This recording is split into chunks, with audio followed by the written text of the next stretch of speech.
오늘은 요한복음 19장 가이사 외에는 우리에게 왕이라는 제목으로 말씀을 함께 나누도록 하겠습니다. 빌라도의 재판에서 유대인들은 예수 대신 바나바를 풀어주라고 외칩니다. 사도 요한은 그들이 살리고자 하는 사람 바라바를 강도라고 기록합니다. 자신들의 이익 탐욕을 위하여 무고한 예수님을 죽이고 바라바를 살린 것입니다. 사람들의 환호와 광기는 21세기에도 다르지 않습니다. 자신들의 욕망을 위하여 무고한 사람에 대한 대량 학살과 인종 청소 등을 서슴지 않고 벌이고 있어 악의 본 모습이 무엇인지 제대로 보여주게 됩니다. 예수님의 빌라도 재판은 사람들의 악함과 예수님에 대한 모함과 수욕, 순환을 여과 없이 보여주게 됩니다. 우리는 예수님의 순환을 통하여 악의 본 모습과 예수님의 죽으심, 부활, 구원의 의미를 제대로 알 수 있는 것입니다. 1절 이에 빌라도가 예수를 데려다가 채찍질했다고 합니다. 예수의 죄가 무엇인지 찾지 못한 빌라도가 예수님을 채찍질합니다.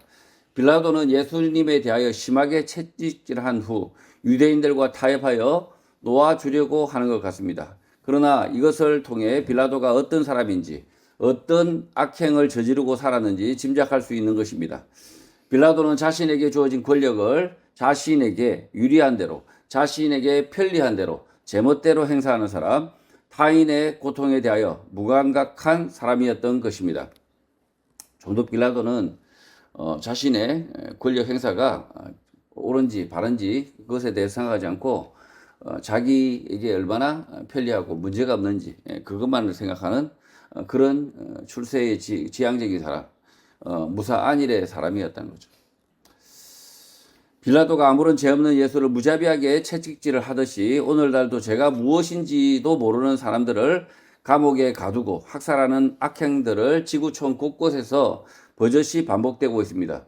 최근 이란 미국 전쟁 이전에 이란 내부에서 반정부 시위가 벌어졌고 2만 명 가까운 이란 시민들이 시위를 한다는 이유로 거리에서 총살당하고 체포당하여 사형 집행을 앞두는 등 악행이 반복되고 있는 것입니다. 세상은 늘 불의했고 앞으로도 계속 불의할 것인데 그 가운데 우리를 의를 구하는 사람, 의를 찾는 사람, 성도로 부르신 것입니다. 2절 군인들이 가시나무로 관을 엮어 그의 머리에 씌우고 자색 옷을 입혔다고 합니다. 3절 앞에 가서 이르되 유대인의 왕이여 평안할지어다 하며 손으로 때렸다고 합니다. 로마 군인들은 가시 멸관을 엮어 머리에 씌우고 자색 옷을 입히고 유대인의 왕이여 평안할지어다 라고 조롱하며 손을 때립니다. 예수는 그들에게 아무런 허물과 죄가 없음에도 불구하고 군병들은 거리낌 없이 악행을 하는 것입니다. 이러한 악행을 독일인 여성 정치이론가 한나 아렌트는 아돌프 아이히만의 전범 재판을 보면서 악의 평범성이라는 개념화를 하게 됩니다. 악의 평범성은 간략하게 요약하면 나치에 의한 유대인 학살, 홀로코스트는 광신도나 반사회적 성격 장애자가 아닌 상부의 명령에 순응하는 지극히 평범한 사람들에 의해 자행되는 것을 말하는 것입니다. 악의 평범성이라는 이 개념은 인간의 전적 부패를 믿는 개혁주의 교회의 인간론과 일치하는 것입니다. 바울은 로마서 3장에서 모든 사람이 죄를 범하였고 하나님의 영광에 이르지 못한다라고 말하고 있습니다. 여러분과 저를 포함하여 인간 모두는 썩었다, 부패했다는 말입니다. 하나님의 말씀, 진리가 없는 인간은 무중력 상태, 진공 상태가 아니라 죄가 그를 지배하는 것입니다. 로마서 3장 23절입니다. 모든 사람이 죄를 범하였음에 하나님의 영광에 이르지 못하더니 빌라도의 이 군병들의 행위는 전혀 이상한 것이 아닌 것입니다. 자기의 상관인 빌라도가 아무런 죄가 없는 예수를 채찍질하도록 명령했기 때문입니다. 헬라어 카이로는 기뻐하다, 안녕이라는 뜻의 단어입니다. 로마 군인들은 예수님의 머리 위에 가시 면류관을 씌우고 왕의 상징인 붉은 옷을 입히고 자신들이 유대인의 왕께 인사를 하는 척하며 조롱을 하고 채찍질을 다시 한 것입니다. 이 사람이 이렇게 자신이 군인이라 할지라도 꺼림칙하거나 이 일을 불의하다 이렇게 생각할 수 있어야 되는데 인간의 본성은 원래 이렇게 자신이 이 죄를 인식하지 않고 있음에도 불구하고 그 죄를 누군가가 지시하게 되면 그냥 아무렇지 않게 할 수 있는 타락한 존재라는 거죠. 그래서 이 인간의 전적 부패, 예수 그리스도가 없다면 나의 이 본성대로 산다면 조두순이와 우리가 아무런 차이가 없다는 거죠. 4절 빌라도가 다시 밖에 나가 말하되 보라 이 사람을 데리고 너희에게 나오나니 이는 내가 그에게서 아무 죄도 찾지 못한 것을 너희로 알게 하려 함이라고 말합니다. 이미 예수를 채찍질 형벌을 가하고 난 이후 빌라도는 관정 밖으로 나가 유대인들에게 말을 합니다. 내가 예수를 데리고 나올 텐데 나는 그의 죄를 찾지 못한 것을 너희로 알게 하려 합니다 라고 말합니다. 빌라도가 예수를 신문했으나 죄를 찾지 못했다고 말하지만 이미 채찍으로 때려 형벌을 가한 것입니다. 빌라도는 유대인들이 예수를 죽이기를 원한다는 것을 알고 있어서 적당한 체벌, 채찍질로 마무리하려고 했던 것입니다. 그러나 이 빌라도의 말과 행동은 맞지 않습니다. 빌라도는 예수의 죄를 찾지 못했다고 말하지만 이미 채찍질, 형벌을 가한 뒤인 것입니다. 빌라도는 유대인들의 환심을 사서 적당하게 일을 마무리 짓고 자신은 선한 사람, 공정한 사람이 되려고 했던 것입니다. 이렇게 채찍질로 때리고 예수를 놓아주고 그 예수의 무리들에게도 자신이 공정한 사람이 되고자 했다는 거죠. 빌라도의 이런 모순된 말과 행동은 위선입니다. 하나님은 악한 말과 행동을 하지만 자신을 선하게 포장하려는 위선을 미워하는데 그 위선을 빌라도가 하고 있는 것입니다. 위선자들은 언제나 자신을 착하고 선하게 보이려고 합니다. 그래야 사람들이 더 잘 속기 때문입니다. 많이 속아 보셨죠, 다들? 예. 속는 이유는 그 사람들이 악해서가 아니라, 속이는 사람들이 악해서가 아니라 나 또한 선해 보이려고 하고 착해 보이려는 악한 마음 때문에 그것 때문에 속는 것입니다. 사기꾼에게 속는다면 그 사기꾼의 거짓말에 속는 것이 아니라 내 속에 있는 죄악, 탐욕 때문에 속는 것이라는 사실을 알아야 합니다. 어떤 문제 가운데 내 자신은 선하다라는 이유, 구실을 찾는다면 위선자가 될 수 있습니다. 나는 악하다. 예수 그리스도가 아니면 구원 얻지 못한다라는 사실을 자각해야 합니다. 예수 그리스도께서 내 대신 채찍질 당하고 십자가를 지셨기 때문에 내가 악하더라도 구원 얻을 수 있는 것입니다. 그러니 내가 선하다, 의롭다 하는 이유, 구실을 만들어낼 필요가 없는 것입니다. 있는 그대로 보여주고 사람들에게 못됐다 소리 들어도 아무런 상관이 없습니다. 좀 못된 사람이 되라는 거죠. 자기의 그 있는 본모습을 그대로 드러내라는 거죠. 그래야 자신의 그 못된 모습을 드러내야 고침을 받는다는 거죠. 이렇게 자신의 못된 모습을 드러낸다 하더라도 그렇게 살면 더 빨리 다듬어지고 내면과 외면이 일치하는 삶, 온전한 삶을 살게 되는 것입니다. 심리학에서 착한 아이 신드롬이라는 것이 있습니다. 착한 아이 증후군이라고도 하는데 어떤 아이가 착해야 사랑받는다라는 환경에서 자랄 경우 자기 감정, 자기 욕구를 억누르고 타인의 기대에 맞추려는 성향을 뜻합니다. 겉으로는 모범적이지만 내면에 불안, 자책, 스트레스가 쌓여 관계에서 지치거나 우울, 불안으로 이어질 수 있습니다. 이것도 위선의 일종입니다. 채찍질 당하고 십자가 지신 예수 그리스도를 바라본다면 좀 못된 아이가 되어도 상관이 없는 것입니다. 캐릭터도 보면 좀 모난, 화난 어린 아이들 있지 않습니까? 근데 우리가 볼 때는 화나고 막 그렇게 못된 아이가 나쁜 아이다 이렇게 생각하지만 실제로는 그렇지 않다는 거죠. 오히려 그런 캐릭터가 더 이쁠 때도 있죠. 왜 그렇습니까? 우리에게는 예수 그리스도가 계시기 때문에. 그래서 그 모난 아이는 나중에 커서 잘 다듬어져서 오히려 그 아이가 위선적이지 않고 전혀 위선적이지 않고 그 내면과 외면이 다 아름다운 그런 청년으로 자라난다는 거죠. 자, 그래서 이 착한 아이 신드롬을 겪고 있는 한국인들이 참 많습니다. 많아서 다른 사람의 다른 사람 욕구에만 자꾸 부합하고, 그러다 보니까 사회에 나가가지고 어떤 사람이 됩니까? 권력자의 종이 됩니다. 그리고 권세자들에게 억눌려서 거기에 아부하는, 그 다음에 거기에 무조건 봉사하는 그런 독립적이지 못한 사람들이 되는 거죠. 가족 관계에서도 마찬가지입니다. 이 아이가 어릴 적부터 계속해서 엄마한테 잘 보이려고만 한다. 미운 짓을 아무것도 하지 않는다. 문제라는 거죠, 그게.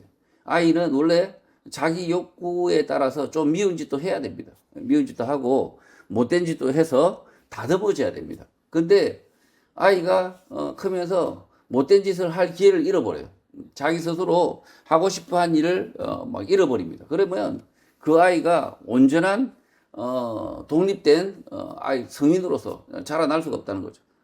그렇게 되면 그 아이가 이 어떤 착해야만 사랑받는 그런 환경 속에서만 크게 되면 결국은 그 아이는 다른 사람의 종이 되는 그런 일이 벌어지는 거죠.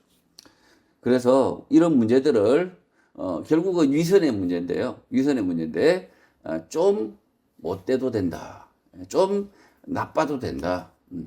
우리에게는 예수 그리스도가 계시기 때문에 이 나의 이 못난 모습은 드러낼수록 다듬어질 것이다 라는 확신을 가지고 좀 더 자유롭게 뭔가 내가 한평생 하지 않았지만 뭐 하고 싶은 대로 좀 해보시고, 그리고 오히려 고침을 받는 것, 다듬어지는 것이 더 중요하다는 거죠. 남편과 아내의 관계도 마찬가지입니다. 남편과 아내가 한평생 이것은 금기다 이렇게 생각할 수 있겠지만 마음에 와 닿는 대로 해보라는 거죠. 해보고 그리고 그것을 통해서 그것이 문제라고 생각한다면 그것은 예수 그리스도의 말씀으로 고침을 받으면 된다는 거죠. 5절 이에 예수께서 가시관을 쓰고 자색 옷을 입고 나오시니 빌라도가 그들에게 말하되 보라 이 사람이다 라고 말합니다.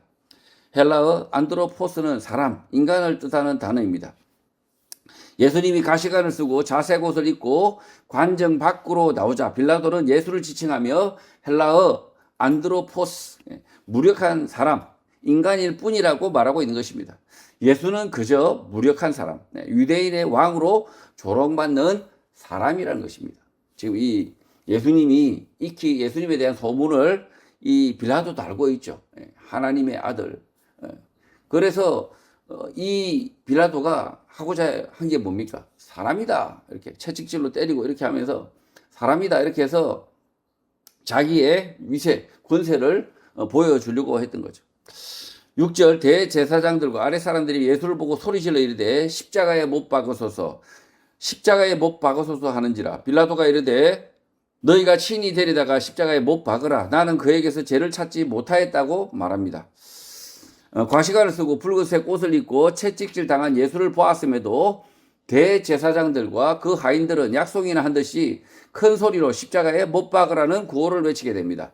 그러자 빌라도는 예수에게서 로마 법에 위배되는 죄를 찾지 못했으니 너희들이 직접 십자가에 못 박으라고 말한 것입니다. 빌라도는 자신의 안위를 위하여 유대인들에게 책임을 전가하려고 하는 것입니다.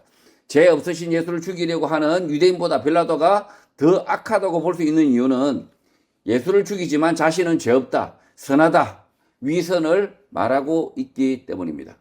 지금 이 빌라도가 이 군중들 앞에서 위선적 행동을 하죠. 악한 행동을 합니다. 그 유대인들도 그 빌라도의 위선, 이 악함을 모르지 않는다는 거죠. 그러니까 그 빌라도의 악함을 알고 파고드는 거죠. 그러니까 도둑놈은 도둑놈끼리 잘 알고 강도들은 강도끼리 잘 아는 거죠. 그래서 이 강도끼리 서로 꿍짝이 맞아서 이렇게 외치고 있는 거죠. 7절 유대인들이 대답하되 우리에게 법이 있으니 그 법대로 하면 그가 당연히 죽을 것은 그가 자기를 하나님의 아들이라 하기 때문이라는 것입니다. 유대인들은 자신들의 율법에 따르면 예수는 당연히 죽어야 하는데 그 이유는 예수가 자기를 하나님의 아들이라고 말을 했다는 것입니다. 예수님의 그 제명은 하나님의 아들, 하나님을 참칭한다는 것입니다. 예수님의 죄는 성전 또 모독, 하나님 참칭, 유대인의 왕으로 로마의 반역 등 제멋대로 바뀝니다. 이 예수님의 죄가 확정도 되지 않고 십자가에 이렇게 처형되죠. 근데 죄가 어떨 때는 성전모독, 어떨 때는 하나님 참칭, 어떨 때는 유대인의 왕, 로마의 반역, 뭐 이렇게 제멋대로 바뀐다는 거죠. 그래서 예수님의 죄는 재판이 영철이었으니까 죄가 확정도 안 되고, 그리고 실제로 이 확정이 안 된 이 죄를 가지고 십자가에 판결을 했다. 이게 빌라도 재판의 악함이라는 거죠. 8절, 빌라도가 이 말을 듣고 더욱 두려워했다고 합니다. 헬라어 포베오는 두려워하다, 경외하다는 뜻의 단어이고, 공포증을 뜻하는 영어 포비아, 헬라어 포비아, 두려움을 뜻하는 단어에서 온 것입니다. 예수님을 직접 만난 빌라도는 예수님에 대한 두려움이 있었는데 그 두려움이 더해졌다, 더 강해졌다는 것입니다. 예수를 채찍질하고 놓아주려고 했던 이유 가운데 하나가 두려움이었다는 것입니다. 지금 이 빌라도도 사실은 예수 그리스도에 대한 소문을 듣고 두려움이 있었다는 거죠. 이 두려움이 있었는데 이 두려움은 결국은 돌이킴으로 가지 않은 거죠. 이 두려움은 그냥 그저 두려움으로 끝나버렸다는 거죠. 9절, 다시 관정에 들어가서 예수께 말하되 너는 어디로 붙으냐 하되 예수께서 대답하여 주지 않았다고 합니다. 빌라도는 두려움 때문에 예수님을 다시 관정 안으로 데리고 들어가 예수에게 어디에서 왔는가 물어보았으나 예수님은 답을 하지 않습니다.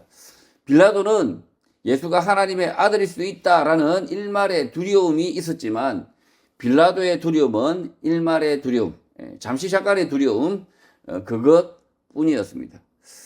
사람들이 다들 그렇게 생각하죠. 뭔가 두려워하는 게 있지만 별일 있겠어. 별일 있겠어. 그냥 지나가고 마는 것일 거야 라고 하는 이런 아니한 두려움도 있는 거죠. 두려움이 있지만 그것을 그냥 덮어버리는 거죠. 10절, 빌라도가 이르되 내가 말하지 아니하느냐, 내가 너를 놓을 고난도 있고 십자가에 못 박을 고난도 있는 줄 알지 못하느냐고 묻습니다. 빌라도는 예수님 앞에서 자신의 권세를 자랑합니다. 내가 너를 놓아줄 권세가 있고 십자가에 못 박을 권세도 있다. 그러니 나에게 말을 고분고분하게 잘하면 살려줄 수도 있다 라고 말하는 것입니다.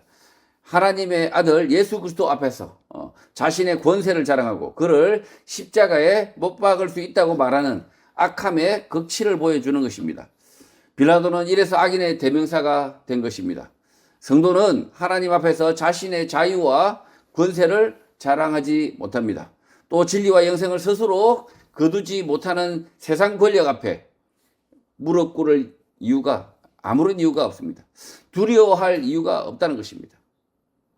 이 세상 권력은 마찬가지죠. 세상 권력도 그의 자유, 무자비할 자유, 그 자유 때문에 우리가 두려워하죠. 그러나 그 자유와 권세가 그 자유와 그 권세로 그들이 영생하지 못한다는 거죠. 그래서 이런 권력, 이런 그 사람의 영혼을 어떻게 하지 못하는 이런 권력 앞에 그리스도인들이 굴복할 이유가 전혀 없다는 거죠. 11절, 예수께서 대답하시되 위에서 주지 아니하셨더라면 나를 해할 권한이 없었으리니 그러므로 나를 내게 넘겨준 자의 죄는 더 크다고 말합니다. 예수님은 빌라도의 이 말에 대답을 합니다. 빌라도는 애시당초 아무런 권세가 없었던 사람이었는데 로마 황제로부터 권세 권한을 받아 휘두르고 있다는 것입니다. 지금 예수님께서 아주 팩트로 이렇게 말씀하시죠. 빌라도 너는 아무것도 아닌 사람이다. 누구의 권세를 등에 업고 있습니까? 가이사, 이 황제의 권한을 등에 업고 있다는 거죠. 빌라도의 권세 권한은 자신의 것이 아니라 로마 황제의 것이고 유대인들이 예수를 로마 총독 빌라도에게 넘기지 않았다면 아무 일이 없었다는 것입니다. 자기의 이 동족들이 예수를 로마 총독에게 끌고 오지 않았다면 로마 총독이 예수를 어떻게 못한다는 거죠. 그래서 예수를 넘긴 사람들, 가룟유다와 대제사장들과 그 무리들의 죄가 더 크다라고 말씀하신 것입니다. 이 구절에서 권세를 주신 분, 위는 하나님으로도 볼 수가 있습니다. 하나님의 아들 예수 그리스도마저 죄악 가운데 죽도록 내버려 두시는 하나님, 불의한 것 아닙니까? 예수님이 죽으시도록 이렇게 이 빌라도에게 채찍질 당하도록 내버려 두시는 것 불의한 거 아닙니까? 이렇게 불의한데 어떻게 예수를 믿습니까? 다시 질문을 바꿔서 물어보겠습니다. 여러분이 만약 죄를 짓는 그 순간 즉각 하나님이 나의 죄를 묻고 징벌하시기를 원하십니까? 여러분의 대답은 아니요일 것입니다. 하나님은 나의 죄 때문에 나를 구원하시고자 이 세상의 불의와 악함을 오래 참으신다는 것을 알아야 합니다. 그것이 하나님이 이 세상을 사랑하시는 방법이고 은혜인 것입니다. 하나님은 로마 황제를 통하여 빌라도에게 권한 권세를 주었지만 예수를 십자가에 매달도록 죄를 짓도록 강제한 것은 아닙니다. 빌라도는 자신의 자유, 권세, 권한을 선하게도 악하게도 사용할 수 있는 것입니다. 이 예수님께서 이렇게 빌라도의 채찍질과 십자가에 하나님께서 이렇게 허용하고 계시는데 하나님께서 이렇게 허용하시지만 하나님이 빌라도를 강제하고 있는 건 아니라는 거죠. 하나님이 빌라도를 강제하고 있는 것도 아니고 그리고 예수 그리스도께서 채찍질을 당하시고 빌라도의 십자가를 당하시는 이유는 뭐냐? 하나님의 사랑하심이라는 거죠. 우리의 죄 때문이라는 거죠. 우리의 죄를 사하시기 위해서 우리를 죄 가운데서 구원하시기 위해서 기다려 주심이라는 거죠. 12절 이러함으로 빌라도가 예수를 넣으려고 힘썼으나 유대인들이 소리질러 이르되 이 사람을 놓으면 가이사의 충신이 아니니이다. 무릇 자기를 왕이라 하는 자는 가이사를 반역하는 것이라고 말합니다. 빌라도는 예수를 놓아주려고 노력합니다. 그 이유는 예수 그리스도 앞에서 자신의 권세 권력을 자랑했기 때문입니다. 자기가 놓아줄 수도 있다. 이렇게 자랑했는데 놓아주고 싶은 거예요. 그리고 그 예수의 무리들에게 정의에 이롭다. 그리고 공의롭다. 이런 소리 칭찬을 듣고 싶은 거예요. 이런 위선적인 사람이기 때문에 놓아주려고 노력한 거죠. 뭔가 선한 뜻이 있는 것이 아니라 자신의 위선을 충족시키기 위해서. 그래서 빌라도가 이렇게 하고 있다는 거죠. 자신이 죽이기도 살리기도 한다는 자신의 권세를 자랑하고 허세를 부렸기 때문입니다. 그런 사람들 많죠. 어르신들 중에 보면 허세를 부려놓고 거짓말을 쳐놓고 뻥 쳐놓고 돌이키지 못하는 거예요. 왜냐하면 가오가 죽거든요. 그 거짓말을 아유 미안해 내가 잘못 알았어 이러면 그놈의 가오 그놈의 가오가 막 다 죽어버리니까 에이 모르겠다 끝까지 뻥치는 시민 운동하다 보면 이런 사람들 참 많이 만납니다. 이미 뻥으로 다 드러났는데도 이미 그놈의 가오가 뭔지 쪽팔리고 싶어가지고 그냥 입을 닫거나 자기 잘못을 인정하지 않죠. 빌라도가 갑자기 믿음이 생겼거나 착해져서가 아닌 것입니다. 유대인들이 눈치 없이 빌라도에게 소리를 지릅니다. 이 사람을 놓으면 가이사의 충신이 아니다. 무릇 자기를 왕이라 하는 자는 가이사를 반역하는 것이다 라고 말합니다. 유대인의 이 말 뜻을 알리면 다른 번역본을 보면 더 잘 알 수 있습니다. 요한복음 19장 12절 킴 제임스 버전 영어 성경을 한글로 다시 번역했습니다. 흠정역. 이때부터 빌라도가 그분을 놓아주려 하였으나 유대인들이 소리를 지르며 이르되 당신이 만일 이 사람을 놓아주면 카이사르의 친구가 아니니이다. 누구든지 자기를 왕으로 만드는 자는 카이사르를 대적하여 말하나이다 하니라. 이 사람을 풀어주면 가이사가 친구가 아니라고 말합니다. 로마는 당시 왕정이 아닌 공화정을 끝내고 황제를 중심으로 하는 황제의 나라, 제정시대로 넘어가게 됩니다. 일대 황제가 임페라토르 카이사르 디비필리우스 아우구스투스의 시대인 것입니다. 우리가 알고 있는 옥타비아누스입니다. 이름도 길어요. 이 황제가 이렇게 이름 걸은 거예요. 원래 별거 아닌 사람은 그냥 개똥이 말똥인데 이 대단한 사람이니까 이름도 이렇게 긴 거예요. 오히려 그 조선의 왕은 이름이 딱 외자잖아요. 오히려 귀한 사람은 외자. 그리고 나서 그 이름은 아무도 백성 중에 아무도 못 쓰겠다. 다 막아버리죠. 근데 오히려 로마의 황제는 착한 것 같아요. 그냥 자기가 이름 길게 해가지고, 그래서 일반 백성들은 아무 이름이나 쓸 수 있도록, 배려를 하는 이렇게. 그래서 로마가 좀 잘 됐나, 옛날에. 어쨌든 그렇습니다. 로마 당시 1년의 중간 6월은 아우구스투스 황제를 기념하여 어거스트로 바뀌었고 지금의 8월이 된 것입니다. 그러니까 원래 6월인데 이게 두 달이 끼어 들어오는 바람에 8월이 된 거죠. 그런 날 때부터 황제가 아니었고 귀족 원로원의 지지를 받는 집정관으로 로마를 다스렸고 그래서 권력 귀족의 절대적 지지가 필요한 것입니다. 그 시대 유대의 총독인 빌라도에게 가이사의 친구가 아니다 라는 말은 절대 권력을 찬탈하려는 반역자가 되는 위험한 말인 것입니다. 가이사에게는 뭐가 필요합니까? 지지가 필요하고요. 친구가 필요합니다. 근데 가이사의 친구가 아니다. 이러면 아주 그냥 치명적인 이야기인 거죠. 그 소문이 가이사에게 귀에 들어가면 당장 교체가 될 수도 있는 거죠. 유대인의 두 번째 말은 자기를 왕이라 하는 자는 가이사를 반역하는 것이다라는 것입니다. 여기서 유대인이 말하는 자기를 왕이라 하는 자는 유대인의 왕으로 모함받는 예수님을 일컫는 말도 될 수 있지만 실제 빌라도를 일컫는 말입니다. 빌라도는 자신이 왕처럼 황제처럼 예수를 놓아주려고 하였으나 유대인들은 빌라도 그가 황제가 아니라고 꼬집고 있고 왕처럼 행동하면 가이사의 반역자로 내모는 것입니다. 예수님은 자신을 왕이라 말한 적이 없기 때문에 유대인들이 자기를 왕이라 하는 자가 될 수 없는 것입니다. 결국 빌라도가 예수 앞에서 사람을 죽이고 살릴 수 있는 자신의 권세를 자랑했지만 유대인들 앞에서는 한낱 로마 유대 총독이라는 초라한 사실을 직시하게 되는 것입니다. 유대인들도 머리가 좋아요. 마치 예수를 공격하고 있는 것 같지만 실제로는 지금 듣고 있는 이 빌라도가 너는 황제가 아니다. 왕이 아니다. 이렇게 얘기했지만 황제가 아니다. 네가 황제처럼 한다면 반역하는 것이다. 라고 유대인들도 아주 이 빌라도를 잘 공격하고 있는 거죠. 그러니까 악한 놈들끼리 머리는 되게 좋아. 이 악한 놈이 이놈도 악한 놈인데 근데 착해 보려고 하는 악한 놈. 요 놈은 그 위선자 빌라도를 잘 알고 빌라도를 어떻게 공략하면 이 자신들의 그 원하는 것을 얻을 수 있는지 아주 그냥 지구멍 찾듯이 잘 찾는 거죠, 그냥.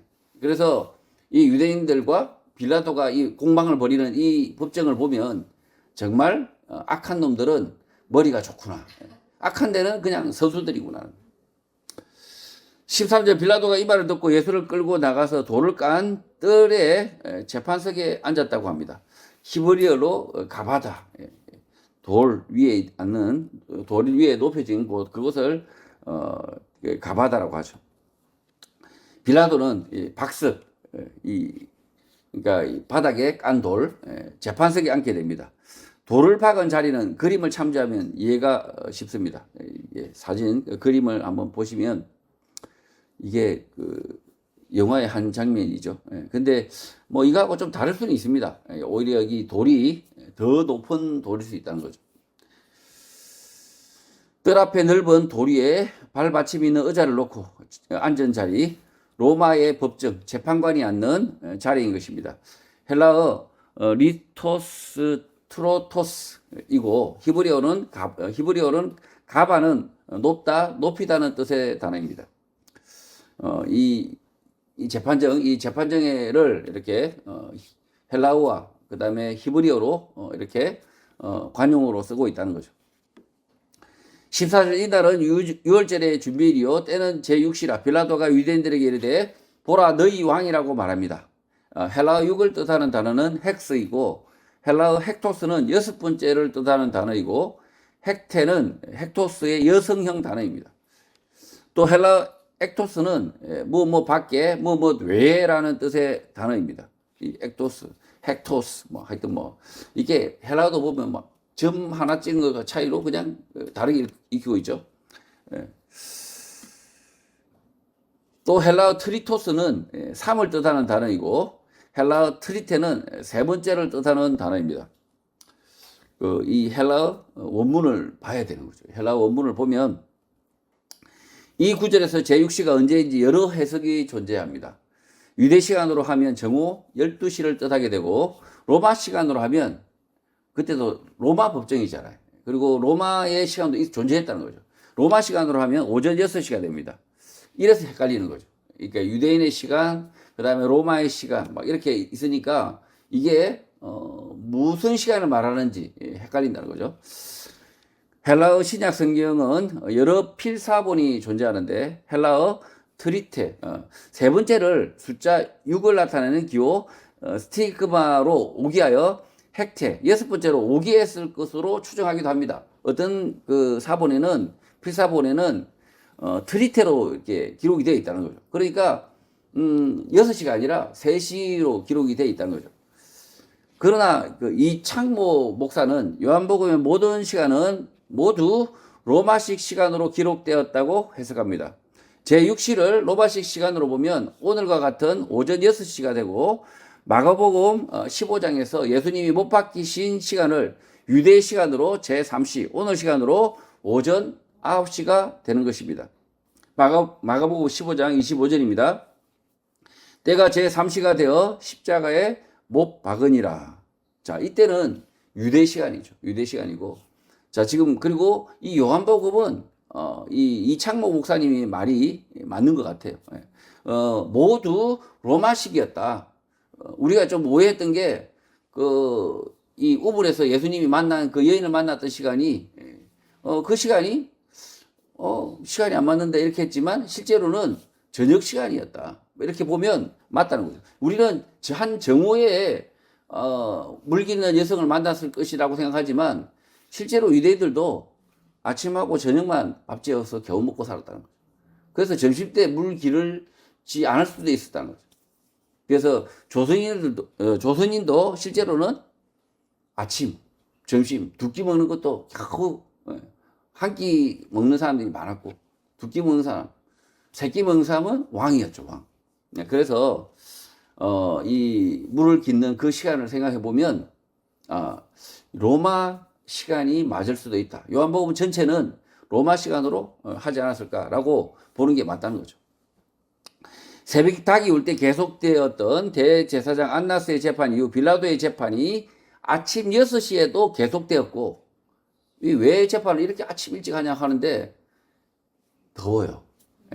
덥고 제대로 된 난방시설도 없고 하기 때문에 이 한낮이 되면 일을 안 하는 거죠. 오히려 새벽 시간에 오히려 일어나서 다들 일을 했다는 거죠. 그 새벽 시간이 그냥 그 사람들에게는 일상적인 아침 시간이었던 거죠. 그래서 빌라도의 재판이 아침 6시에 계속되었고 6시와 9시 사이에 십자가 사형 판결이 있었고 오전 9시에 예수님이 십자가에 못 박히신 것으로 볼 수 있는 것입니다. 헬라어 파라스큐에는 준비일, 예비일을 뜻하는데 안식일 전 금요일을 뜻하는 단어이고 준비일 하면 무조건 안식일의 준비라는 거죠. 헬라어 파스카는 유월절을 뜻하는 단어입니다. 개정 성경에서 유월절의 준비일로 이렇게 번역을 하였지만 헬라어 파라스큐에가 준비일, 예비일, 곧 안식일 전날 금요일을 뜻하고 헬라어 파스카는 별개로 예수님을 만찬을 드신 그 유월절을 뜻하는 것입니다. 그러니까 유월절 준비일이 아니라 그냥 안식일의 준비일이었다는 거죠. 근데 이 안식일의 준비일은 하필이면 그 유월절이 있는 그 주에 준비일이었다는 거죠.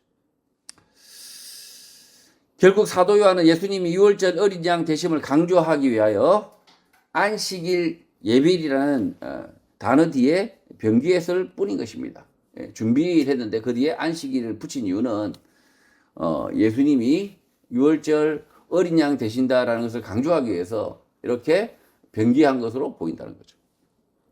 그래서 이 안식일의 그러니까 이게 유월절의 예비일 이렇게 생각하면 시간이 좀 많이 달라지죠. 하루 앞서게 되기 때문에 뭔가 맞질 않습니다. 맞질 않는데 실제로는 안식일의 예비일이고 유월절을 갖다 붙여서 그렇게 쓰고 있기 때문에 실제 금요일이 맞다는 거죠. 금요일이 맞다. 정리하면 예수님이 제자들과 유월절 만찬을 드신 때는 목요일 저녁이고, 우리 시간으로 목요일 저녁이고, 그날 밤 또는 금요일 새벽에 붙잡히시고, 오전 6시, 금요일 오전 6시에 빌라도의 재판이 계속되었고, 오전 9시에 십자가에 못 박히셨고, 이날은 안식일 전날 금요일인 것입니다. 안식일은 토요일이죠. 빌라도는 무변론 판결, 약식 명령을 하려다가 생각을 바꾸어 다시 예수님에 대한 재판, 정식 재판을 본격적으로 시작합니다. 그리고 그 첫 한마디가 편견과 모함으로 가득 찬 유대인 너희의 왕을 보라는 것입니다. 오늘날 재판에서 이런 선입견, 편견을 가진 재판관을 막말 판사라고 부릅니다. 성경에서 공의를 굳게 하는 판사에 대하여 하나님의 엄중히 심판하실 것이다, 이렇게 말씀하고 계십니다. 아모스 5장을 간략하게 인용합니다. 이 아모스의 말씀은 판사들, 아주 못에 빠진 판사들에 대한 경고입니다. 악한 판사들에 대한 경고의 말씀인데, 엉뚱하게도 이 판사들이 이 말씀을 인용을 하고 있어요. 자기들에 대한 심판의 메시지인데, 이걸 자기들이 판결문에 피고를 향한 판결문로 인용하는 이런 엉터리 같은 판사도 있어요. 성경을 모르는 무식한 판사이기 때문에 그런 거죠. 아모스 5장 2절, 처녀 이스라엘이 엎드러졌으며 다시 일어나지 못하리로다. 자기 땅에 던지우며 일으킬 자가 없으리로다. 3절, 주 여호와께서 가라사대 이스라엘 중에서 1000명이 나가던 성읍에는 100명만 남고 100명이 나가던 성읍에는 10명만 남으리라 하셨느니라. 7절, 공법을 인진으로 변하며 정의를 땅에 던지는 자들아. 12절, 너희의 허물이 많고 죄악이 중함을 내가 아노라. 너희는 의인을 학대하며 내부를 받고 성문에서 궁핍한 자를 억울하게 하는 자로다. 15절, 너희는 악을 미워하고 선을 사랑하며 성문에서 공의를 세울지어다. 만군의 하나님 여호와께서 혹시 요셉의 남은 자를 긍휼히 여기시리라. 24절, 오직 공법을 물같이 정의를 하수같이 흘릴지로다. 이스라엘 왕조 시대에는 성문에서 왕의 대리인, 재판관이 판결을 합니다. 그런데 신발 한 짝과 같은 하찮은 뇌물을 받고 궁핍한 자를 억울하게 하는 판결을 하는 것입니다. 그 시대나 오늘 시대나 마찬가지라는 거죠. 오히려 궁핍한 사람, 어려운 사람들이 더 불의한 재판을 받는 거죠. 이러한 부정한 재판관의 악함을 아모스 선지자가 고발하는 것이 아모스 5장의 기록인 것입니다. 빌라도의 재판, 공정해야 할 재판이 너희의 왕을 보라 라는 모함으로 시작을 한 것입니다. 이러한 재판은 하나님이 가장 싫어하십니다. 강도도 그 지은 죄만으로 죄값을 물어야지 짓지 않은 죄까지 물으면 안 되는 것입니다. 이 하나님께서 그래서 눈에는 눈, 이에는 이. 그러니까 1000만 원 훔쳤으면 1000만 원 훔친 것에 대한 대가만을 치르라는 거죠. 1000만 원 훔친 사람한테 10억을 빼앗아가면 됩니까? 그 옳지 않다는 거죠. 그래서 하나님은 죄 지은 자도 똑같이 지은 죄만큼만 물으라. 그런데 대한민국 형법도 마찬가지, 성경의 원칙대로 그 사람에게 지은 죄만을 물어야 되는데 이미 대한민국은 헌법이 무너져 버렸고, 그리고 이 법률도 무너졌고, 판사놈들은 도적질만 하고 있는 거죠. 자신들이 마치 이 빌라도의 위선자 빌라도처럼 아주 자신들의 정의로운 척하면서 도둑질하고 있는 거죠. 우리 국민의 시간을 도둑질하고 있고, 국민의 이 나라의 세금을 도둑질하고 있는 거죠.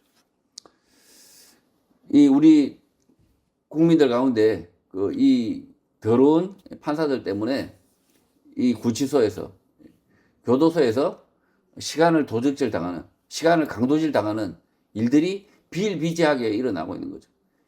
이런 강도놈들이 갈 데가 어디겠습니까? 예. 그들이 지옥 간다는 거죠. 그들의 자식들도 같이 지옥 갈 가능성이 매우 높다는 거죠. 그 부모도 마찬가지라는 거죠. 하나님이 원하시는 것은 공정한 재판입니다. 아무리 악한 강도라 할지라도, 아무리 악한 살인자라 할지라도 공정한 재판을 받으시는 것을 하나님이 원하신다는 거죠. 15절 그들이 소리 지르되 없이 하소서 없이 하소서 그를 십자가에 못 박게 하소서. 빌라도가 이르되 내가 너희 왕을 십자가에 못 박으랴. 대제사장들이 대답하되 가이사 외에는 우리에게 왕이 없다고 말합니다. 헬라어 아이론은 들다, 들어 올리다, 제거하다는 뜻의 단어입니다. 아이론 이렇게 이야기했던 거죠. 아이론. 유대인들은 즉각 소리를 지릅니다. 들어 올려라, 들어 올려라. 그 십자가에 못 박으라는 것입니다. 이 십자가에 이렇게 들어 올려서 매달라는 거죠. 그러자 빌라도가 너희의 왕을 십자가에 못 박겠느냐고 묻습니다. 대제사장들은 우리에게 왕이 없고 황제에 가이사만 있다고 답합니다. 대제사장들의 답변은 매우 악합니다. 자신들을 이스라엘 민족으로 애굽에서 이끌어내신 하나님, 그 하나님 외에 다른 신이 없다, 다른 왕이 없다는 하나님의 계명을 버리고 가이사 외에 우리에게 왕은 없다고 거짓말하고 있는 것입니다. 자랑스러운 하나님의 성, 다윗의 성, 예루살렘 성에 대한 자부심, 기억을 예수를 죽이기 위하여 깡그리 잊고 이렇게 말하는 것입니다. 지금 이 대제사장 놈들이 진짜 사악한 거죠. 예수를 죽이기 위해서 실제로는 이 좌파가 막 이 친일 안 하잖아요. 근데 갑자기 예수를 죽이기 위해서 친일을 하는 거예요. 좌파가 친일을 한다. 말이 안 되는데. 일본을 미워해야 되는데 예수를 죽이기만 뭐 된다면 막 일본도 좋아하는 거예요. 또 마찬가지죠. 우파라고 하는 사람들이 갑자기 예수를 죽이기 위해서 친중을 하는 거예요. 친중을. 이러고 있다는 거예요. 지금. 이게 얼마나 악합니까? 저는 좌익이나 우익이나 다 이 모양이라고. 다 실제로는 그들이 이념을 쫓아서 이렇게 반일을 하거나 반중을 하는 게 아니라 실제로는 자신의 이익을, 더러운 이익을 위해서 그렇게 하고 있기 때문에 얼마든지 태도를 바꾼다는 거죠. 지금 대제사장도 본색을 드러내고 있는 거죠. 자신이 원래는 반로마였는데 실제로는 반로마였는데 속으로는 다 반로마지 않습니까? 그 이스라엘 해방이고 이스라엘 독립이에요. 근데 이들이 대제사장이란 놈이 어떻게 합니까? 친로마. 갑자기 돌변. 예수를 죽이기 위해서. 자신의 탐욕을 이루기 위해서 그러고 있다는 거죠. 그러니, 좌익이니 우익이니 아무짝에 쓸모없는 거죠. 이놈의 이 정치적 성향이라고 하는 것 자체가 실제로는 이들의 정치 성향은 정치 성향이 아니라 그냥 탐욕 덩어리라는 거죠. 이 좌익, 우익이 아니라 그냥 탐욕. 둘 다 탐욕이라는 거죠. 진짜, 정치적인 이념, 지향을 가지고 있다면 이런 식으로 제멋대로 돌변하지 않습니다. 16절 이에 예수를 십자가에 못 박도록 그들에게 넘겨줬다고 합니다. 빌라도의 판결은 십자가 사형입니다. 예수를 십자가에 처형하라고 명령하고 예수를 유대인들에게 넘겨줍니다. 그들은 예수를 넘겨받습니다. 로마의 힘을 빌어 예수를 죽이는 일을 한 것입니다. 사도 요한은 빌라도가 예수를 십자가에 처형한다 라고 기록하지 않고 유대인들이 예수를 넘겨받았다라고 기록합니다. 실제 예수를 죽인 자들은 유대인들이기 때문입니다. 지금 이 로마의 실제 군인들이 예수님을 십자가에 못 박죠. 근데 지금 사도 요한은 뭐라고 기록하고 있습니까? 예수를 유대인들에게 넘겨줬다라고 기록하고 있다는 거죠. 이 죄악의 책임이 누구에게 있다는 겁니까? 빌라도에게도 물론 있지만 더 큰 죄인들은 유대인들이라는 거죠. 이 간악한 유대인들이라는 거죠. 자신들의 그 반로마 그렇게 반로마라고 이렇게 했던 인간들이 오히려 친로마 아주 황제의 그 충직한 신하가 되어서 예수를 주기 위해서 이런 황당한 일을 벌이고 있는 거죠. 17절 그들이 예수를 맡으며 예수께서 자기의 십자가를 지시고 해골, 히브리 말로 골고다라 하는 곳에 가셨다고 합니다. 헬라어 크라니오는 해골을 뜻하는 단어입니다. 골고다는 아람어로 해골을 뜻하고 라틴어로는 칼바리아, 영어로는 캘버리, 한글로 음력하여서 갈보리라고 부릅니다. 이 갈보리는 그 라틴어, 그러니까 로마어죠, 로마어. 네. 예수님은 십자가를 메고 히브리 말로 골고다, 해골이라 하는 데로 올라가는데 그곳은 로마군의 십자가 처형 장소인 것입니다. 우리도 이 골고다로 보낼 사람들 많죠, 한국에도. 예. 한국에도 골고다로 다 보내버리고 싶은데, 예. 로마군의 십자가 처형 장소에 그냥 보내야 될 사람이 많은데 못 보내고 있죠. 어쨌든 갈보리 처치 이러는데 해골교회 좀 심하지 않습니까? 예. 저는 갈보리 이렇게 뭐 좋은 뜻인 것 같지만 실제로는 이 갈보리는 해골이라는 뜻이죠. 군부대가 백골이면 뭐 그냥 뭐 용맹한 뭐 죽음을 두려워하지 않는 이런 부대라는 뜻이 되지만 갈보리 처치는 좀 이해가 안 돼요. 아니, 해골 교회 그게 뭐지? 그냥 백골이 되도록 예수님만 따르겠다는 뜻인가? 뭐 이렇게 생각하면 뭐 좋을 수는 있겠는데 갈보리 처치는 아닌 것 같아.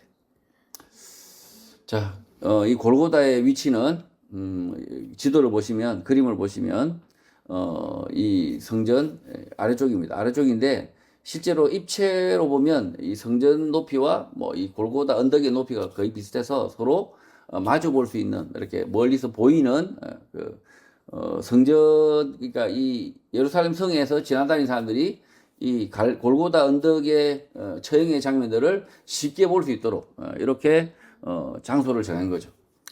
조선시대도 마찬가지죠. 그 조선시대 성문 바깥에 사람들이 가장 많이 왕래하는 거기서 참수를 하거나 교수를 했던 거죠. 왜냐하면 일벌백계 하려고 이 반역을 더 이상 반역자들에게 경종을 울리려고 사람들이 보는 자리에 그리고 사람들이 잘 볼 수 있는 언덕에다가 골고다 언덕에다가 이렇게 십자가 처형을 했던 거죠. 자, 그리고 이 골고다 언덕에 언덕 진짜 조그만 언덕이 있어요. 지금도 언덕이 있는데 그게 뭐 이렇게 해골 모양처럼 보인다 이래서 뭐 이렇게 이야기하는데 그건 다 썰인 것 같고 그냥 바위는 그 바위가 그냥 시커매서 그렇게 보이는 것 같고 근데도 사람들은 그걸 마치 이제 뭔가 이렇게 뭐죠? 그 의미를 부여하는 것 같아요. 저희도 그렇잖아요. 시골에 그 바위 모양 보고 뭐 촛대 바위다 뭐 아니면 뭐 사자 바위다 이렇게 이름 붙이는 것처럼 그냥 대충 뭐 비슷하게 생겼으면 의미를 부여하는 것 같아요. 근데 뭐 실제로는 아무 관계 없이 그냥 풍화작용에 의해서 그냥 아무렇게나 생겨진 바위일 수 있죠. 18절 그들이 거기서 예수를 십자가에 못 박을새 다른 두 사람도 그와 함께 좌우편에 못 박으니 예수는 가운데 있었다고 합니다.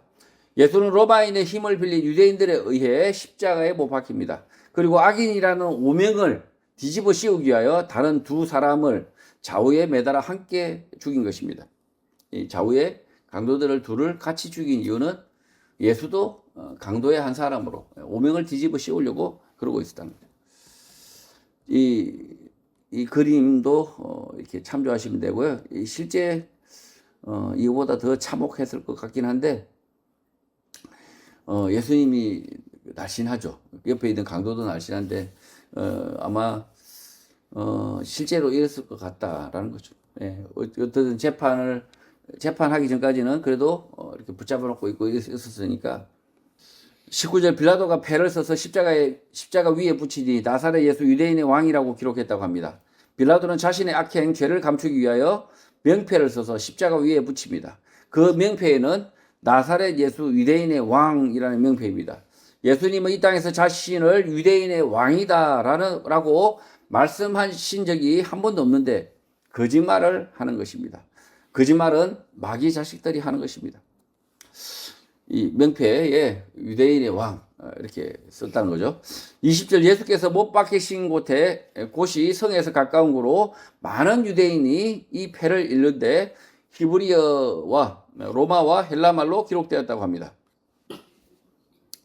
골고다는 예루살렘에서 가까운 곳이어서 많은 유대인들이 명패를 읽을 수 있었다고 합니다. 이 명패는 히브리어, 라틴어, 헬라어 세 개 국어로 적혀 있었습니다. 제가 라틴어 잘 못하지만 읽어보겠습니다. 이에수스 나자레누스 렉스 이우다이오룸. 예. 그리고 헬라어 이에수스 호 나조레아스 호 바실리우스 톤 이우다이온. 히브리어는 예슈아 민나제랏 멜라흐 아예후딤으로 쓰여져 있습니다. 읽기도 힘들죠. 어쨌든 이 세 개 국어로 이렇게 적혀 있다. 이 거짓말 명패를 읽은 유대인 가운데 예수가 유대인의 왕이다라고 말했다고 믿었던 사람이 많았을 것 같습니다. 예수의 음성을 직접 듣지 못한 많은 사람들은 예수가 군중들에 의해서 유대인의 왕으로 떠받드는 정황 증거를 진실로 믿고 가이사에 대한 반역을 믿었을 것입니다. 그들에게 예수는 유대교의 이단, 죽어 마땅한 반역자였을 뿐인 것입니다.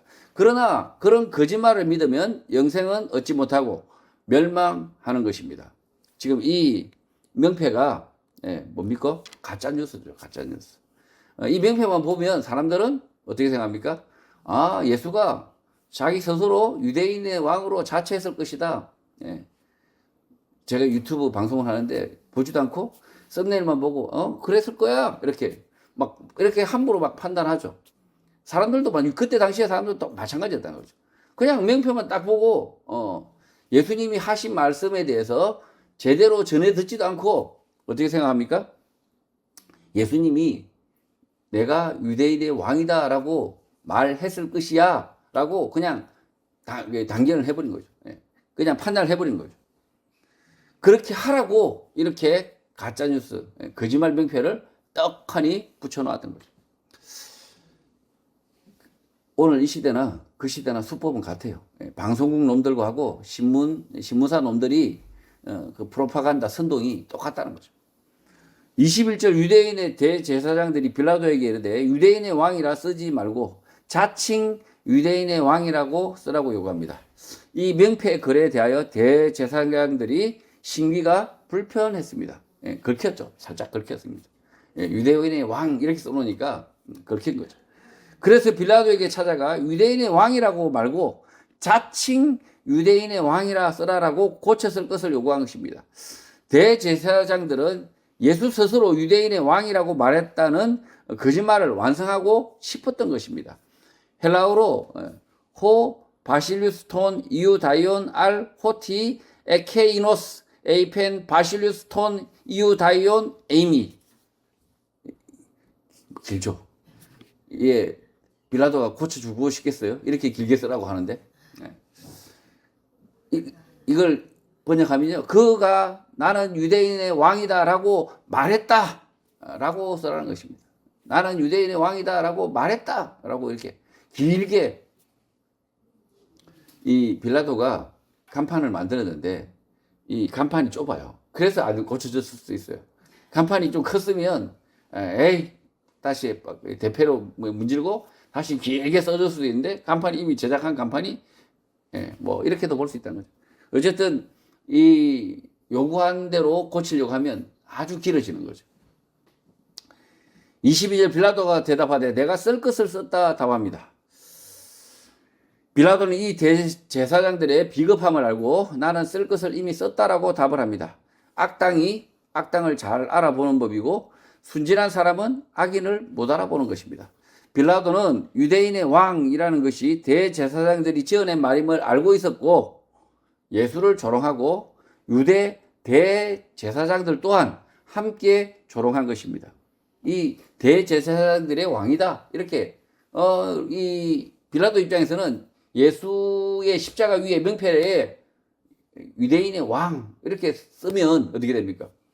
이 대제사장들이 왕도 되는 거죠. 그러니까 일타쌍피 둘 다 조롱하고 있는 거죠. 예수도 조롱하고 지금 이 대제사장들도 조롱하는 그래서 이 빌라도도 그러니까 악의 고수라는 거죠. 악의 고수다. 23절 군인들이 예수를 십자가에 못 박고 그의 옷을 취하여 네 깃에 나눠 각각 한 깃씩 얻고 속옷도 취하니 이 속옷은 호지 아니하고 위에서부터 통으로 짠 것이라고 합니다. 헬라어 히토는 상의, 겉옷을 뜻하는 단어입니다. 예수님의 겉옷 상의는 로마 군인들이 네 개로 나눠 가지게 됩니다. 그 옷은 이염새 없이 위로부터 아래까지 통째로 짠 것이라 나눌 수가 없는 것인데 그렇게 찢어서 나누었다는 것입니다. 개역개정 성경에서 옷과 속옷으로 번역을 하였으나 사실은 하나의 옷, 같은 옷입니다. 이 헬라 히톤, 같은 거라는 거죠. 같은. 그래서 옷이 겉옷과 속옷이 있는 것이 아니라 같은 옷이다. 24절 군인들이 서로 말하되 이것을 찢지 말고 누가 얻나 제비 뽑자 하니 이는 성경에 그들이 내 옷을 나누고 내 옷을 제비 뽑았나이다 한 것을 응하게 하려 함이라. 군인들은 이런 일을 했다고 합니다. 군인들은 서로에게 말했는데 옷을 찢지 말고 제비를 뽑아 한 사람이 가지자라고 말하지만 결국 나눠 가지게 됩니다. 이 제비 뽑기로도 이렇게 자기들이 못했다는 거죠, 실제. 이것은 구약 성경의 말씀을 응하게 하려고 하였다. 이렇게 기록하고 있는 것입니다. 이 구절은 시편 22편의 말씀입니다. 시편 22편 18절. 내 겉옷을 나누며 속옷을 제비 뽑나이다. 성경의 말씀을 응하게 하려고 하였다. 성취되게 하였다라고 기록하는 이유는 앞에서 말씀을 드렸습니다. 하나님의 주권, 통치 아래 사람들의 죄악을 내버려 두신다. 유기한다는 말씀입니다. 그러나 언제까지 내버려 두시지 않고 심판하신다. 이미 심판을 받았다라고 말씀하시는 것입니다. 이 시편 22편의 말씀은 내 겉옷을 나누고 내 속옷을 제비 뽑나이다. 다윗이 통탄하잖아요. 자기 옷을 뺏어가서 겉옷을 나누고 있다. 제비를 뽑는다. 서로 가지려고 제비를 뽑는다. 근데 실제로 예수님의 옷은 어떻게 됩니까? 제비를 뽑았습니까? 뽑으려고 했지만 제비를 뽑았지만 어떻게 뭐가 잘못됐는지 모르겠지만 어떤 당첨자가 나오지 않았던 거예요. 당첨자가 나오지 않고 그래서 시비가 되어서 어떻게 됐습니까? 그냥 옷이 네 조각으로 찢어졌다. 그래서 이 다윗의 시편 22편 18절의 말씀 내 겉옷을 나누며 속옷을 제비 뽑나이다 이렇게 이야기하고 있는데 이 말씀이 응했다는 거죠. 25절 예수의 십자가 곁에는 그 어머니와 이모와 글로바의 아내 마리아와 막달라 마리아가 섰다고 합니다. 여자들입니다. 예수님 당시 이스라엘 사회에서 여자들은 없는 존재, 무능력한 존재들입니다. 이 예수님의 십자가의 밑에 있어도 아무런 위협이 안 되는 거예요. 그러니까 남자들이 와르르 몰려 있으면 뭔가 이렇게 폭동이 일어날 수 있잖아요. 근데 여자들은 그냥 뭐 아무리 모여도 그거 신경도 안 쓰는 거예요. 무능력한 존재라고 인식하고 있었기 때문에. 그런 여자들만 예수 십자가 옆에 있는 것입니다. 예수의 죽음에 대하여 항변할 수 있는 남자가 아닌 여자들 뿐인 것입니다. 사도 요한은 십자가 아래에 있었던 세 사람만 기록합니다. 예수의 어머니 마리아, 그리고 예수 어머니의 자매인 글로바의 아내 마리아, 그리고 막달라 마리아입니다. 마리아. 그래서 마리아 뭐 이렇게 아베 마리아 뭐 이렇게 계속 마리아만 하죠. 이때 당시에 이 세 분 다 마리아였거든요. 그러니까 마리아가 그렇게 많은 거죠. 26절 예수께서 자기의 어머니와 사랑하시는 제자가 곁에 서 있는 것을 보시고 자기 어머니께 말씀하시되 여자여 보소서 아들이라고 말씀합니다. 헬라어 본문을 좀 참조하시면 되고요. 헬라어 귀네는 여인, 성인 여성을 뜻하는 단어이고 헬라어 이데는 보라는 뜻의 단어이고 헬라어 호는 정관사 그를 뜻하는 단어이고 헬라어 히오스는 아들을 뜻하는 단어이고 헬라어 수는 당신, 너를 뜻하는 단어입니다. 이 말씀을 하신 이유는 카톨릭이 믿는 성모 예수 그리스도의 어머니라는 말이 전혀 아닙니다. 예수님이 마리아를 여자여 헬라어 귀네라고 말한 이유는 헬라어 호 히오스 수 너의 그 아들이라는 뜻인데 너의 그 아들 하나님이 마리아에게 예수께서 성육신 하실 것을 알려주셨는데 하나님이 말씀하신 그 아들 십자가에 달려 있으나 하나님의 아들 예수 그리스도라는 뜻인 것입니다. 예수님은 평범한 여자 보잘것없고 늙은 여자 마리아에게 복음을 부탁하기 위하여 이렇게 말씀하신 것입니다. 이 마리아는 그 아들을 알고 있죠. 성령님께서 말씀하신 이 헬라어 호 히오서수 너의 그 아들에 대해서 알고 있습니다. 왜? 동정녀 이 마리아가 예수를 성령으로 잉태할 때 너의 그 아들은 예수 그리스도 메시아 그리스도로 오신다라고 이 마리아가 하나님으로부터 계시를 받았기 때문에 예수께서 십자가에 달리시면서 너의 그 아들이라고 이렇게 마리아에게 말씀하시는 거죠. 예수님의 어머니 마리아는 초대교회에서 복음을 전하고 교회를 세워가는데 핵심적인 역할을 하지만 복음서에서는 자세하게 기록하지 않았고 요한계시록 12장에서 그 어머니 마리아, 성도 마리아의 조용한 헌신을 높게 평가하여 기록하고 있었던 것입니다. 27절 또 그 제자에게 이르시되 보라 내 어머니라 하신데 그때부터 그 제자가 자기 집에 모셨다고 합니다. 이 말씀도 헬라어를 원문을 잘 참조해야 됩니다. 예수님은 제자들에게 보라 너의 그 어머니다 라고 짧게 부탁을 합니다. 그러자 제자들은 예수님의 어머니 마리아를 헬라어 타이디아 그 자신의 것으로 받아들였다는 것입니다. 헬라어 타는 정관사 그를 뜻하는 단어이고 헬라어 이디오스는 자기의 것을 뜻하는 단어입니다. 예수님의 제자들은 어머니 마리아를 단순히 자신의 어머니로 모신 것이 아니라 자신의 어머니로 모신 게 아니라 동정녀 탄생의 복음을 먼저 들은 그 어머니로 알았고 예수 제자들의 복음 전도 사역 교회 안으로 받아들인 것입니다. 이 복음 안으로 받아들인 거죠.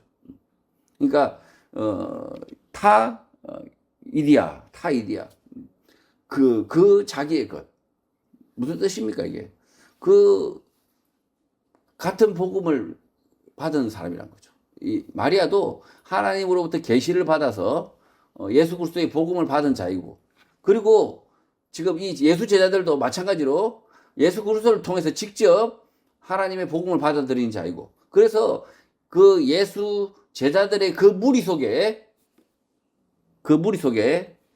마리아 성도 마리아를 받아들였다는 거죠. 예수님은 평소 제자들에게 어머니 마리아의 믿음과 헌신, 예수님의 사역의 시작 등에 대하여 말씀하셨기 때문에 이 자기 어머니 마리아, 동정녀 마리아가 어떻게 하나님으로부터 계시받았는지 그 제자들에게 설명을 했다는 거죠. 그렇기 때문에 가나 혼인잔치에서 어머니의 믿음을 또 보여주었기 때문에 예수 제자들은 그 마리아를 같은 복음 전도 사역, 제자들의 사역, 교회 안으로 받아들일 수 있었던 것입니다. 지금 이 타이디아가 마치 이 제자들이 마리아를 어머니처럼 받들었다. 우리 어머니처럼 받들었다. 이게 아니라는 거예요, 전혀. 그 어머니하고는 전혀 상관없는 이야기예요. 그래서 마치 이걸 뭐 효의 이야기다. 어린 반프루치도 없는 소리고요. 이것은 복음을 받은 마리아 그리고 복음을 받았던 제자들 그래서 서로 동등하다는 걸 알았다는 거죠. 28절 그 후에 예수께서 모든 일이 이미 이루어진 줄 아시고 성경을 응하게 하려 하사 이르시되 내가 목마르다 말씀을 하십니다. 예수님은 일이 모두 완성된 것을 알았고 성경 말씀이 완성되게 하시기 위하여 내가 목마르다라고 말씀을 하셨다는 것입니다. 이 말씀은 시편 69편에 기록되어 있습니다. 시편 69편 21절 너희가 썰개를 나의 식물로 주며 가랄 때에 초로 마시워 싸우니 예수님의 일 구원 사역은 이미 성취되었다. 완성되었다는 것입니다. 그리고 이 완성은 구약 말씀의 완성인데 초를 마시며 완성된다는 것입니다. 식초죠. 29절 거기 신포도주가 가득히 담긴 그릇이 있는지라 사람들이 신포도주를 적신 해면을 우설초에 메어 예수의 입에 대었다고 합니다. 헬라어 옥소스는 식초, 초를 뜻하는 단어이고 헬라어 스폰고스는 스펀지, 해면을 뜻하는 단어이고 헬라어 히소포스는 히솝, 우설초를 뜻하는 단어입니다. 헬라어 원문대로면 신포도주가 아닙니다. 헬라어 옥소스, 식초입니다. 이 스펀지 해면은 사진은 참조하시면 되고요. 그리고 우슬초, 히솝이라고 하죠. 헬라어로 히소포스. 이것도 저희 사진을 참조하시면 되고요. 요한복음의 저자 사도 요한은 예수님의 죽음의 모습을 시편의 말씀이 응하는 것으로 기록하고 있습니다. 식초가 가득 담긴 그릇이 있었고 그 그릇에 우설초를 감싼 해면 스펀지를 담궈 예수님의 입에 가져다 주었다는 것입니다. 포도주는 전혀 아니에요. 우슬초는 이 히솝, 허브 식물로 입에 탄닌 성분이 함유되어 있어 약간 쓴맛이 나고 강렬한 민트 향이 나는 것이 특징이고, 탄닌 및 카페산 성분 등이 포함되어 있어 약용 흡으로 사용되어 소화 촉진 및 호흡기 질환 완화에 도움을 줄 수 있다고 합니다. 갈증이 심할 때 식초는 그것을 마실 경우에 갈증이 조금 완화될 수 있으나 역겨운 냄새를 완화하기 위하여 우슬초로 감싼 것으로 보입니다. 예수님은 시편의 말씀대로 피를 흘려 갈증이 심했는데 물이 아니라 초를 마시게 한 것입니다. 예수님께서 초를 마셨다. 근데 이 초가 역하니까 이 우슬초로 감싸서 우슬초의 그 향으로 어떻게 이 초에 신 것을 감쌌다는 거죠.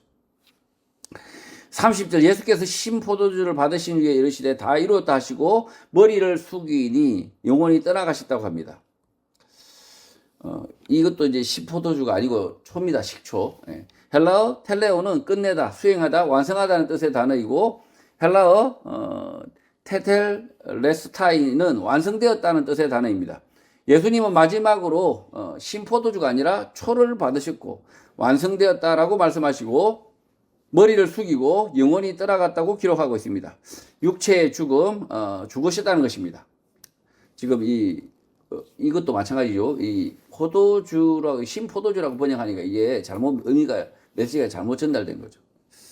31절 이날은 준비일이라 유대인들은 그 안식일이 큰 날이므로 그 안식일에 시체들을 십자가에 두지 아니하려 하여 빌라도에게 그들의 다리를 꺾어 시체를 치워달라 말했다고 합니다.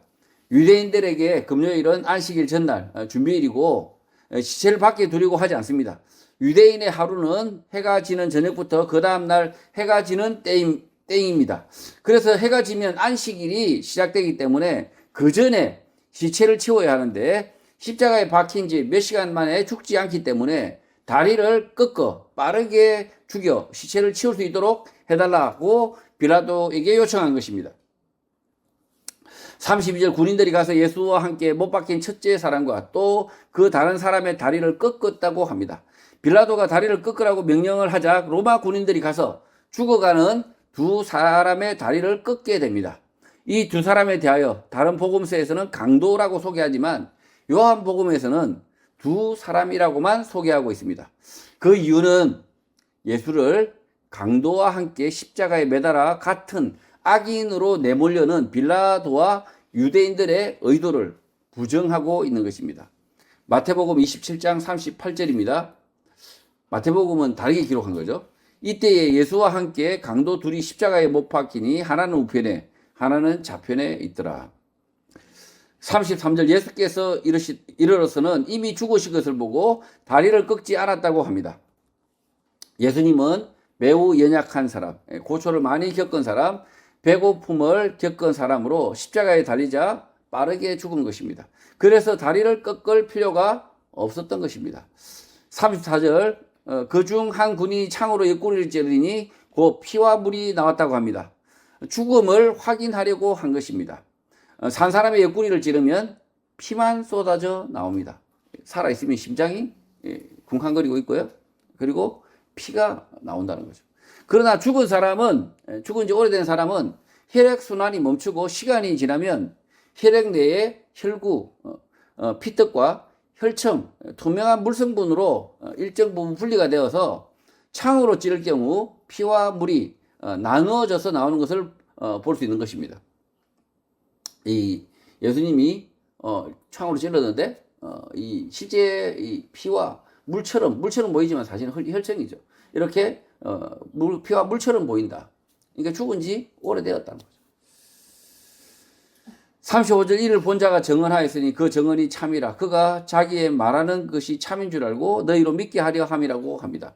예수님의 죽으심, 이것을 본 자가 증언을 하였는데 로마 군인일 수 있죠. 로마 군인. 예수 그리스도를 나중에 믿게 된 로마 군인. 그 증인이 참이다. 그가 자기의 말하는 것이 참인 줄 알고 너희로 믿게 하려 함이다라고 요한복음의 저자는 기록 이유를 밝힙니다.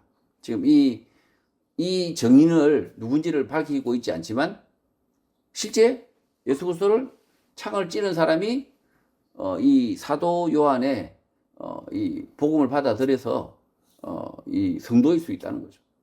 그래서 이 정인이 정언하는 이유가 뭐입니까? 우리로 믿게 하기 위함이다. 36절 이 일이 일어난 것은 그 뼈가 하나도 꺾이지 아니하리라 한 성경을 응하게 하려 함이라고 합니다. 예수님의 뼈가 부서지지 않은 것은 구약 말씀의 성취라는 것입니다.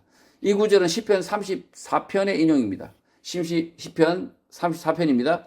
19절 의인은 고난이 많으나 여호와께서 그 모든 고난에서 건지시는도다. 20절 그 모든 뼈를 보호하시며 그 중에 하나도 꺾이지 아니하도다.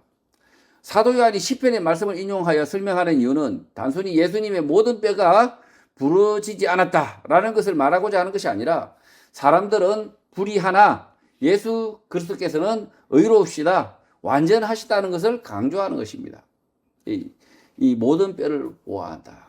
그러니까 이 고난 속에 악한 세상 속에 있지만 예수 그리스도는 의로우시다라는 것을 드러내는 것이 뼈를 보호했다라는 거죠.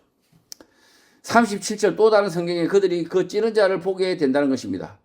또 다른 성경 구절에 그들이 그 찌른 자를 보게 된다는 말씀은 스가랴 10장의 말씀의 인용입니다.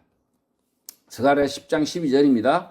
내가 다윗의 집과 예루살렘 거민에게 은총과 강구하는 심령을 부어주리니 그들이 그 찌른 바를 그를 바라보고 그를 위하여 애통하기를 독자를 위하여 애통하듯 하며 그를 위하여 통곡하기를 장자를 위하여 통곡하듯 하리로다.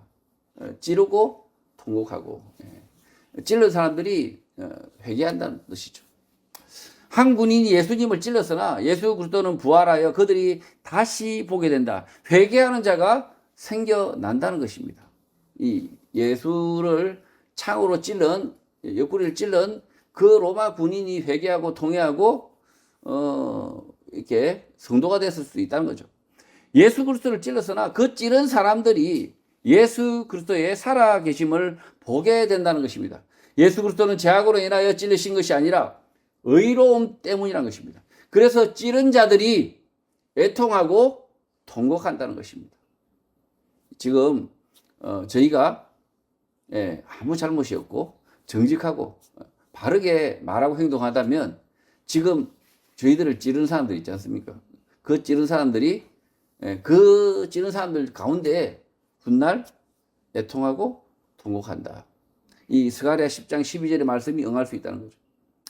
38절 아리마대 사람 요셉은 예수의 제자이나 유대인이 두려워 그것을 숨기더니 이 일 후에 빌라도에게 예수의 시체를 가져가기를 구하며 빌라도가 허락하는지라 이에 가서 예수의 시체를 가져갔다고 합니다. 아리마대 사람 요셉은 예수의 죽음 이전에는 예수 제자였다라고 기록하고 있습니다. 예수님이 죽으시기 전에는 유대인들의 두려움 때문에 숨겨져 있었으나 죽으신 이후에 빌라도에게 가서 시체를 달라고 요구합니다. 아리마대 사람 요셉이 유대인들을 두려워한 것이 아니라, 그러니까 요셉이 유대인들을 두려워한 것이 아니라 아리마대 사람 요셉이 예수의 제자인 것이 드러나면 안 되기 때문에 숨겼다, 알려지지 못하도록 막았다는 것입니다.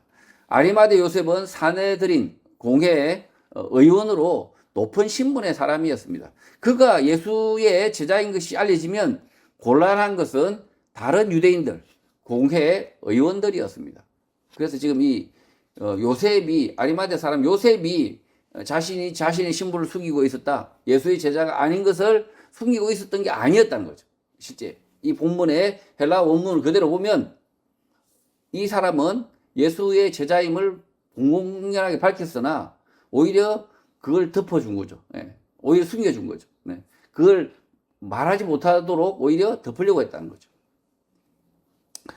39절 일찍이 예수께 밤에 찾아왔던 니고데모도 모략과 침향 섞은 것을 100리트라쯤 가지고 왔다고 합니다. 밤에 예수님께 찾아왔던 유대관은 니고데모도 몰약과 침향 섞은 것을 100리트라쯤 가지고 옵니다. 이 니고데모는 좀 부끄러워했죠. 예수님은 부끄러워하고 밤에 몰래 찾아왔죠. 그러나 요셉은 달랐다는 거죠. 100리트라는 대략 34kg이라고 하고 왕의 장례에 사용할 정도로 막대한 비용이 소요되었을 것입니다. 헬라어 스미르나는 모략을 뜻하고 향료, 향수의 재료이고 개역 개정 성경에서 침향으로 번역한 단어는 헬라어 알로에로 향기롭고 속이 마른 나무 진으로 용도가 방부제인데 이 둘을 섞어서 장례에 사용한다는 것입니다. 이 알로에입니다. 알로에. 알로에하고 향을 섞어서 발랐다는 거죠. 40절 이에 예수의 시체를 가져다가 유대인의 장례의 법대로 그 향품과 함께 세마포로 쌌다고 합니다. 헬라어 아로마는 향료, 향수를 뜻하는 단어입니다. 예수님은 아리마대 사람 요셉과 니고데모를 통하여 장례가 진행되는 것입니다. 예수님은 유대인의 장례 법대로 그 몸에 향품을 먼저 바르고 세마포, 린넨, 천으로 감싼 것입니다. 40일째 예수께서 십자가에 못 박히신 곳에 동산이 있고 동산 안에 아직 사람을 장사한 일이 없는 새 무덤이 있었다고 합니다. 헬라어 케포스는 동산, 정원을 뜻하는 단어입니다. 예수님이 십자가에 못 박히신 곳에는 동산이 있었는데 동산 안에 아직 사람을 장사한 일이 없는 새 무덤이 있었고 거기에 장례를 했다고 합니다. 이 골고다가 있는데 이렇게 언덕이 이렇게 있는데 새로운 언덕이었다는 거죠. 이 골고다도 실제로는 바로 옆에 있던 사형 집행의 십자가 처형의 장소였지만 전혀 집행이 안 되었던 장소고 거기에 무덤도 있었다는 거죠. 새 무덤도 있었다. 42절 이날은 유대인의 준비일이요 또 무덤이 가까운 곳으로 예수를 거기 두었다고 합니다. 이날은 유대인의 안식일 하루 전이고 가까운 무덤에 예수를 장례했다. 거기에 두었다. 방해받지 않았다는 것입니다. 유대인들의 안식일은 원래 토요일입니다. 예수님이 죽으시던 날은 금요일입니다.